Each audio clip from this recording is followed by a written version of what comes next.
6 years ago today, America woke up to the devastating news that a gunman had killed 49 people and left 53 injured in a mass shooting at the Orlando gay nightclub Pulse. At the time, it was the deadliest mass shooting this country had ever seen, and it still stands as the most deadly LGBTQ plus massacre in U.S. history. There have been more mass shootings since then, with Uvalde and Buffalo, proving that unfortunately not much has changed since Pulse. Joining me now is Barbara Poma, owner of the Pulse nightclub and founder of the One Pulse Foundation. Barbara, thank you very much for coming to the Sunday Show. Thank you so much for having me today, Jonathan. So in the wake of the shooting 6 years ago, you founded the One Pulse Foundation. Tell me about your mission. You know, our work centers around always honoring and remembering the lives that were taken on June 12, 2016.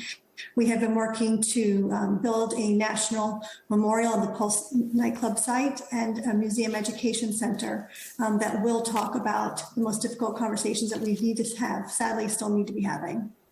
Mm-hmm. How do you honor the memory of the 49 victims and their family in a state where you can't say the word gay? You know, we say gay all the time in our line of work, and we honor them every day in our work. And we do it through our education programs. We do it, of course, today on June 12th. We honor them, their families, and their survivors, and all those who, helped to heal so many.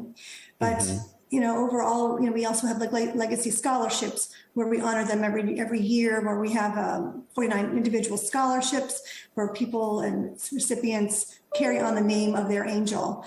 So, you know, we find ways every single day to honor them through our work, whether it's in the physical work of the memorial in the museum or in programs or in scholarships.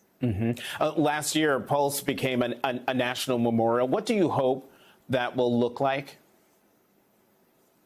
Well, we know it's going to be a beautiful park that is open to the public 24/7, just like the Interim Memorial is today. And what we hope that happens there is even more than what's happening today, which is people come every single day to bear witness, to see what happened at the Pulse nightclub, to see their faces and learn the stories.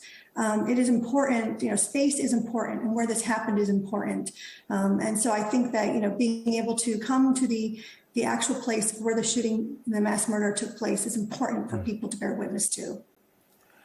Right. And on this, I want to ask a delicate question, Barbara, because there are some family members of the victims who don't like the idea of the scene of their loved ones being a quote unquote tourist attraction, but they do believe that their loved ones should be remembered.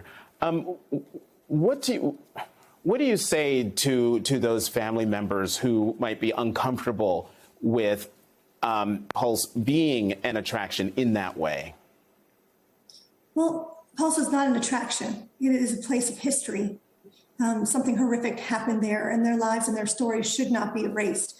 This was a terrorist attack on our country. It was the largest attack on the LGBTQ community, and they should not be erased. And it is not an attraction in that way. It is a marker of history and is a way to remember and to honor the lives that were taken away so viciously that night.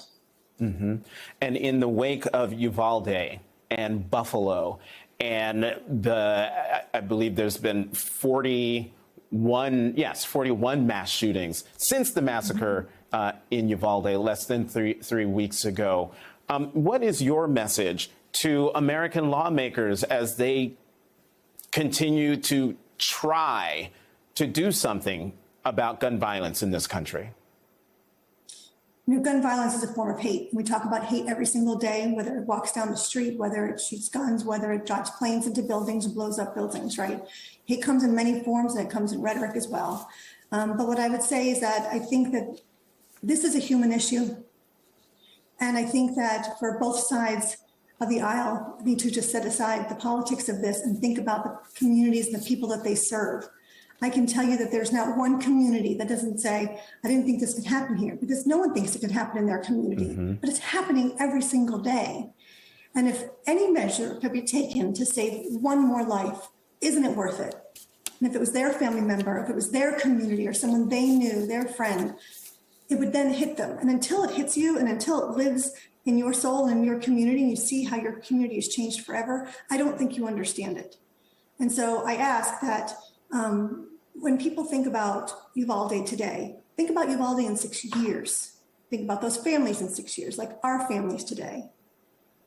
And I think it's important that we really think about people coming together and just looking at this as a human issue, and that things have to change. Something has to change. And I think we also, it's multi-pronged, right? It's about fixing the human too. Why are there so many disenfranchised human beings that are looking for some place to belong and are being recruited into places that they should not be, that are full of hate and anger?